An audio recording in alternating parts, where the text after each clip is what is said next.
হে everyone, কেমন আছো তোমরা সবাই? আমি যে ভোট দিতে গিয়েছিলাম, তারপর বাপের বাড়িতে ভুড়ি ভোজ করে এসেছি।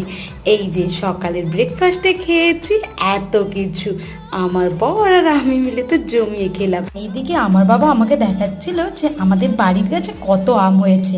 বাবা ঝড়ের আগে মোটামুটি আমগুলো পেড়ে নিয়েছিল। আম তো আমার ফেভারিট ফুড। কার কার ফেভারিট ফুড অবশ্যই আমাকে কমেন্ট সেকশনে জানিও। দেন রান্না করেছিলাম চিকেন। কত বড় কড়াইতে দেখতে পাচ্ছ। আজ বাড়ির সবাই একসাথে মিলে খাওয়া দাওয়া হবে। আর অনেক দিন বাদে আমি মাটির উনুনে রান্না করলাম। বলো তো, ভোটের সময় ওয়েদারটা বেশ ঠান্ডা ঠান্ডা ছিল না? আর সেই ঠান্ডা ঠান্ডা ওয়েদারে মাংসের ঝোল দিয়ে ভাজা ভুজি, চাটনি, পায়েস, দই, মিষ্টি, পাঁপড় এসব দিয়ে জমিয়ে মোটামুটি খেলাম। আর তার থেকেও বড় আনন্দ লাগছিল, ভাই বোন একসাথে মিলে অনেক দিন পর খাওয়া দাওয়া করলাম।